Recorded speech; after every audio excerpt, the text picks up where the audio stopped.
అందరికీ నమస్తే. గరం గరం వార్తలకి స్వాగతం. ఇయాల కూడా మీకోసం చాలా వార్తలు పట్టుకొచ్చినాం. అంతకంటే ముందుగల హెడ్లైన్స్. అవ్వకి ఆవులని సైబర్ నేరగాళ్ళ ఫోన్లు, మాయ మాటలు నమ్మి రైతన్న పోగొట్టుకున్నాడు డబ్బులు. దుఃఖంలో బంగారం కొట్టేసిర్రు అక్కలు, సీసీ కెమెరాల చూసి ఓనర్కి కనబడ్డాయి సుక్కలు. 152 మందికి 2 బాత్రూమ్లు, ఓస పడుతున్నారు బడి పిల్లలు. ఇద్దరు ఆంటీలు వాళ్ళకున్న టాలెంట్ ను చూపించినందుకు కేసు పెడితే పోలీసులు అరెస్ట్ చేద్దామని ఎత్తుకుతురట. మరి గింత ఘోరం ఉంటుందా నుల్ల పాడే? మరి ఇంతకు ఆ ఆంటీ లెవెలు అలా టాలెంట్ ఏంది అంటే అబ్బో చెప్తే కాదది, చూస్తేనే మజా వస్తుంది. చూడుండ్రి. ఆంటీలు అన్నారు, టాలెంట్ అన్నారు, గీ లెవెల్లో చూపిస్తుర్రు అనుకుంటున్నానుల్లా. ఇడ నల్ల చీరలు కట్టుకున్న తెల్ల ఆంటీలే అలా టాలెంట్ ను చూపెట్టింది. ఇంతకు వాళ్ళు ప్రదర్శించిన కళ ఏందయ్యా అంటే చోరకళ. అవును, మీరిన్నది నిజమే, దొంగలే ఇల్లు. ఇగో ఇటు పక్కనున్న ఆంటీని అదే పనిగా చూస్తే అర్థమైతే చూడుండ్రి. గమనించిండ్రా? దుకాణంలో బుజ్జిని మాటల్లో పెట్టి మెల్లగా బాక్స్ని లేపేసింది ఆంటీ. అటే ఇంకా మెల్లగా ఇంట తెచ్చుకున్న కవర్లో పెట్టి కవర్ చేసింది. కథం ఇంకా మీదికెంచి అనుమానం రాకుండా అగ్వల ఒక రింగు కూడా కొన్నారు డబ్బులిచ్చి. మరి ఇగేమున్నది, 1000 గట్టి లక్షల రూపాయల మాలు కొట్టేసారు అన్నట్టు. మరి అంత అమాయకంగా ఎట్లా కూసుందో ఈ దుకాణంలో కూసున్న బుజ్జైనా. పెట్టనే మాయం చేస్తే కూడా పసిగట్టలేకపోయింది చూడుండ్రి. అంటే అంతగానం కన్ఫ్యూజ్ చేసి మాటలో పెట్టినట్టున్నారు ఆమెను. మరిది ఎక్కడ జరిగిందో ఏమో గాని ఆంటీలు పోయినాక పెట్టబోయిందని చూసుకొని కంప్లైంట్ పెడితే సీసీ కెమెరాలో చూసి పట్టుకొని చూస్తురట ఆంటీలను పోలీసులు. గాని ఓ బంగారం దుకాణం నడిపే అన్నలు అక్కలు చూసినరా కథ ఎట్లున్నదో. చాలా మందే ఉన్నారు ఇట్లాంటి వాళ్ళు లోకంలా. కన్ఫ్యూజ్ అయి కనకం పోగొట్టుకోవద్దు, జర భద్రం. ఇక ఈ ముచ్చట ఇట్లుంటే దొంగతనం చేద్దామని చూసిన నెల్లూరు సామిని దొరకబట్టి సామిని సాపని రాకినట్టు రాకిండ్రు బిక్కనూరులా. ఒక అన్న ఏటీఎంలకించి పైసలు తీసుకొని వస్తుంటే కొట్టయ్య చూసి ఈయన కొట్టించుకున్నాడు ఇట్లా. అది వరకు కూడా నేను డిఎస్పీని అని నాటకాలు ఆడి దొరికి ఊసలెక్క పెట్టొచ్చిందట. అయినా మళ్ళీ ఇప్పటికి ఇట్లా దొంగతనాలకు ఎగబడ్డాడు. కాబట్టి పబ్లిక్ మళ్ళా చెప్తున్నాము, చాలా అంటే చాలా జాగ్రత్తగా ఉండుండ్రి. అది మైబాద్ జిల్లా దంతాలపల్లి మండలం బీరిశెట్టిగూడెం. అయితే ఇక్కడున్న మాజీ సర్పంచ్ సారు కొద్ది రోజుల నుంచి గ్రామ పంచాయతీ ట్రాక్టర్ నాదే అంటున్నాడు. అనుడే కాదులా ఊరలతోని కూడా చెప్పిండు. కానీ నిన్నటికి నిన్న ఎవ్వరికి చెప్పకుండా బరాబరిగా తీసుకుపోయి సీదా ఇంటి ముంగట పెట్టుకున్నాడు. అరే అట్లెందుకు చేస్తాడు, గవర్నమెంట్ సొమ్ము కదా అంటారు కదా. అయితే దాంట్లో ఒక కిటుకున్నదట, అదేందో చూద్దాం పాండ్రి. ఇగో మనం ఇంతసేపు చెప్పుకున్న ట్రాక్టర్ గిదే. ఈయనే మాజీ సర్పంచ్ గారు. ఒక్కలంటే ఒక్కలు కూడా ఈ ట్రాక్టర్ నీది కాదు, ఎందుకు పట్టుకొచ్చినావు అని అంటలేరు, దగ్గరకు పోయి అడుగుతలేరు. కాకపోతే ఊరంతా చర్చ పెట్టి అసలు ఈ ట్రాక్టర్ ను మళ్ళా గ్రామ పంచాయతీ దగ్గరికి ఎట్లా తీసుకుపోవాలి అనుకుంటున్నారు. అరే మళ్ళా ఇదేంది అంటారా? పూర్తి వివరాలు కార్యదర్శి గారు అందిస్తారు. చెప్పండి కార్యదర్శి గారు, అసలు ట్రాక్టర్ ప్రాబ్లం ఏంది, మాజీ సర్పంచ్ గారి ప్రాబ్లం ఏంటి? ఇప్పుడు మన ట్రాక్టర్ ను ప్రభుత్వం శాంక్షన్ చేసే క్రమంలో మనకు ఆధార్ కార్డు, పాన్ కార్డు అన్ని బ్యాంకులో తీసుకున్నారు. ఆ క్రమంలో మా యొక్క సివిల్ స్కోర్ తగ్గుతుంది, మాకు లోన్ రావట్లేదు అని చెప్పడం జరిగింది. ఇగో ఇదట అసలు ముచ్చట. అర్థమైందా అనుల్లా?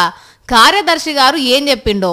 అప్పట్లా ఈ అన్న సర్పంచ్ ఉన్నప్పుడు ఆధార్ కార్డు, పాన్ కార్డు పెట్టి ఫైనాన్స్ లా ఈఎంఐ పద్ధతిలో తీసుకున్నాడట. అయితే ఇప్పుడు ఈఎంఐలు కట్టకపోయేసరికి ఈ అన్న క్రెడిట్ స్కోర్ తగ్గుడే కాకుండా మళ్ళా లోన్లు ఉడతలేవట. అంతా ఈ ట్రాక్టర్ చేయబట్టే వచ్చింది. ముందుగాలైతే ఈ ట్రాక్టర్ తీసుకుపోయి నా దగ్గర పెట్టుకుంటే అటెంకా పంచాయతీ తగ్గుతుందని ఉపాయం చేసిందట. పోలీసులకు ఫిర్యాదు చేస్తే విచారణ చేస్తురట. మరి గవర్నమెంట్ ఎందుకు కిస్తీలు కడతలేదో గాని ఊర్లో చెత్త తీసుకుపోవడానికి, నీళ్లు అటు ఇటు మోయడానికి మస్తు తిప్పలు అవుతుందట. ఇగో గిట్లున్నాయి కొన్ని దిక్కుల పంచాదులు. దునియా అంతా సైబర్ మోసాలు ఒక ఎత్తు అయితే ఉమ్మడి నల్లగొండ జిల్లాల సైబర్ మోసాలు ఇంకో ఎత్తు అవుతుందిలా. అవును, మొన్నటికి మొన్న కొందరు సైబర్ గాళ్ళు ఏకంగా ఎమ్మెల్యే గారికి ఫోన్ చేసి బెదిరించిర్రా. ఇగో ఇప్పుడు ఆ ముచ్చట మర్చిపోక ముందే ఇడ చూడుండ్రి, ఒక రైతన్నను ఎట్లా బురుడి కొట్టించి డబ్బులు నొక్కేసిండో. చూసి ఆవులో బుక్ చేసిన, 3 ఆవులకు బుక్ చేసి మాట్లాడి పైసలు కొట్టమంటే 15,000 కొట్టిన. కథం ఈ ఒక్క మాట, ఈ ఒక్క ఫోన్ పే ముచ్చట పట్టుకొని ఇగో ఇప్పుడు ఆవులు బయలుదేరినాయి, పంపు డబ్బులు కొట్టు ఫోన్ పే అని ఎంబడ పడితే దగ్గర 90,000 కొట్టిండట. మరి పైసలు కొట్టినాక ఏమన్నాడే అన్న? 2 రోజుల నుంచి మళ్ళా స్విచ్ ఆఫ్ పెట్టుకుండు. పై ఇంకేమున్నది గంతే సంగతులు. అసలు ఏం జరిగిందో వాడెవడో దొంగ యూట్యూబ్ ఛానల్ పెట్టి ఆవుల నమ్ముతా, బర్ల నమ్ముతా, గొర్రెల నమ్ముతా, మేకల నమ్ముతా, నా కాంటాక్ట్ నెంబర్ కు ఫోన్ చేయమని నెంబర్ పెట్టి ఇగో గింత కథ చేసి పైసలు కొట్టేసిండు. పోలీసులు కేసు రాసుకొని విచారణ చేస్తురట. కానీ అవురైతన్నా నువ్వైనా యూట్యూబ్లు చూసి వాని నమ్మి ఎట్లా పైసలు కొట్టినవే? అయినా ఆవులు కొనేటోళ్ళు ఫామ్ దగ్గరికి పోయి పాలు విండుకొని నచ్చితే కొంటారు, లేకుంటే లేదు.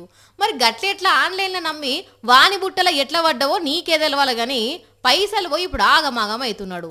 యాదాద్రి భువనగిరి జిల్లా భువనగిరి మండలం ముత్తిరెడ్డిగూడెం ఈ రైతన్నది. జనాలు చూసిరు కదా సైబర్ నేరగాలు ఎంత ఖతర్నాక్గా ఐడియాలు చేస్తుర్రో. జర యూట్యూబ్లో ఎవడు పడతాడు ఆవుల నమ్ముతా, బర్రెలు నమ్ముతా అంటే నమ్మకుండ్రి, పైసలు పోగొట్టుకోకుండ్రి. సరేనా? ఏమంటున్నావు? బడి బయట ఏముందిరా సిన్న బడిలోన భవితుందిరా, బడిలోన ఆటుందిరా సిన్న బడిలోన పాటుందిరా, బడిలోన ఆటుంది బడిలోన పాటుంది, ఇంకేదో కావాలిరా మాకు ఇంకేదో కావాలిరా అని పాడే పరిస్థితులు ఉన్నారు ఈ బల్లె పిల్లగాళ్ళు. మరి వాళ్ళకి ఏం కావాలో ఏందో అరుచుకుందాం పాండ్రి. విశాలమైన స్థలం, చక్కటి తరగతి గదులు, చక్కనైన ఉపాధ్యాయులు ఉన్న ఈ బల్లే ఇంటర్వెల్ బెల్లు కొడితే పోయేటందుకు పిల్లలకు వాష్రూమ్లేలే వాట చక్కగా. మొత్తం 152 మంది పిల్లలుంటే 2 అంటే 2 వాష్రూమ్లు ఉన్నాయట అందరికి కలిపి. పోనీ మరి ఉన్నాయన్న చక్కగా ఉన్నాయా అంటే కంపు కంపు గబ్బు గబ్బట. కంసే కం నీళ్ళ సౌలతి కూడా లేదట. మైబాద్ జిల్లా నెల్లికుదురు మండల్ ఆలేరులున్న జిల్లా ప్రజా పరిషత్ సెకండరీ పాఠశాల ఇది. పాపం చూడండి ఎట్లా లైన్ కట్టినరో అందరికందరూ. మరి ఎందుకు ఇట్లా పాడబడ్డది పరిస్థితి అనేది ఈ భిక్షపతన్న చెప్తాడేనండి. సమస్య అనేది గత కాంట్రాక్టర్లు పనిని వదిలిపెట్టుకోవడంతో పూర్తిగా కాకపోవడంతో కొంత సమస్య అనేది ఉత్పన్నం కావడం జరిగింది. ఆ యొక్క వర్క్ కనుక కంప్లీట్ అయితే పిల్లలకు ఎలాంటి కూడా మౌలిక సదుపాయాల కొరత అనేది ఉండదు సార్. దాన్ని త్వరగా పూర్తి చేయాలని చెప్పి కోరుకోవడం జరుగుతుంది. అదట ముచ్చట. అది వరకు కట్టిన వాళ్ళు సగంలో ఇడిచి పెడితే మళ్ళా పట్టించుకున్న పాపనవో లేదట ఇవ్వలు. ఎంతమందికి అర్జీ పెట్టుకున్నా అగచ్చే ఇగచ్చే అని పిట్టల ద్వారా పొంకరాలు తప్పితే పని చేపిస్తలేరట. ఇక నన్న చెప్పున బాత్రూంలో కట్టిస్తే బాగుంటది అని కోరుకుంటున్నారు పిల్లగాళ్ళు. అయ్యా రేవంత్ సారు, మరి విద్యాశాఖ మీ కన్నే పెట్టుకున్నారు కాబట్టి సర్కారు బడులు బాగు చేసే బాధ్యత మీ మీదనే ఉంటది కాబట్టి జర్ర ఇసోంటి బల్ల సంగతి అరుచుకొని అక్కడి లోకల్ లీడర్లకు ఆఫీసర్లకు చెప్పి బాగు చేపియ్యా, పిల్లలు తలుసుకుంటారు మిమ్మల్ని. మనిషి జీవితం మొత్తం నీళ్ళ మీదనే ఆధారపడి ఉంటది. పొద్దున్న లేచి గిలాస నీళ్లు తాగే దగ్గర నుంచి షురూ చేస్తే ముఖం కడుక్కోవడానికి, స్నానం చేయడానికి, బట్టలు ఉతకడానికి, అన్నం తినేటప్పుడు తాగడానికి మొత్తం నీళ్ళే అవసరం ఉంటుందిలా. అసలు నీళ్లు లేకుండా ఏ పని జరగదు. ఒక్క పూట ఇంట్లో సంపుల నీళ్లు లేకుంటే ఎంత కష్టం ఉంటుందో నేను చెప్పుడు కంటే అనుభవించిన అందరికీ తెలిసిందే కదా. అయితే ఇంకా వీళ్ళ పరిస్థితి మరీ దారుణంగా ఉన్నట్టునుల్లా. పాపం గోస అంటే గోస కాదుల్లా. కుత్బుల్లాపూర్ నియోజకవర్గంలో ఉన్న ఎంఎన్ రెడ్డి నగర్ పబ్లిక్ది. ఇంట్లోకి వచ్చిన నల్ల నీళ్ళేమో సరిపోతలేవట. ఒకవేళ ట్యాంకర్ గల్లీకి వస్తే గిట్లా ఆగమాగం కథ అవుతుందట. అగజుడుండ్రి ఎంతమంది అన్నలు అక్కలు బిందెలు బకెట్లు పట్టుకొని వచ్చిర్రో. సమ్మర్ ఇంకా స్టార్ట్ కాలేదు, వాటర్ పరిస్థితి ఇంత దారుణంగా ఉంది. ఇంత బకెట్లు పట్టుకొని ట్యాంకర్లు ఎంబడి సొసైటీ నుండి మేము తెచ్చుకొని మా డబ్బులు పెట్టుకొని కొనుక్కొచ్చుకొని మేము సప్లై చేసుకుంటున్నాం. మేము 3 hours నుంచి ఇచ్చేవాళ్ళండి. ఇప్పుడైతే కనీసం 1 hour కూడా రావట్లేదు. అది లో ప్రెషర్. 2 నెలల నుంచి అయితే కనుక చాలా దారుణమైన పరిస్థితి అండి. అసలు మరీ సన్నగా వస్తున్నాయి నీళ్ళు, లో ప్రెషర్, అసలు నీళ్ళు రావట్లేదని కూడా చెప్పొచ్చు ఒక్కోసారి. అయ్యలు హైదరాబాద్ నీళ్ళ అధికారులు కన్లారా చూసి షెవలారా ఇన్నరానుల్లా. అన్నలు అక్కల బాధలు ఎట్లున్నాయో జర వీళ్ళకు నీళ్ళు వచ్చే ఉపాయం చేసి తిప్పల తీర్చురి సార్లు. మార్చిల్లే గింతగనం నీళ్ళ తిప్పలుంటే ఏప్రిల్ మే నెలల ఇంకింత పర్సన్ ఉంటుంది సార్లు. ఇక హైదరాబాద్లో వీళ్ళ బాధ గిట్లుంటే ఇటు ఆసిఫాబాద్ జిల్లా పబ్లిక్ కలెక్టర్ ఆఫీస్ ముంగట కూర్చొని ధర్నా చేసిర్రు.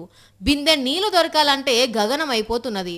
ఒకసారి చెప్తాం, 2 సార్లు చెప్తాం, 10 సార్లు చెప్తాం. ఇప్పటికీ 50-60 సార్లు చెప్పినా ఎవ్వరు పట్టించుకుంటలేరు. అసలు మాకు నీళ్ళు ఇస్తారో ఏదో ఒకటి చెప్పాలని నినాదాలు చేసిర్రు.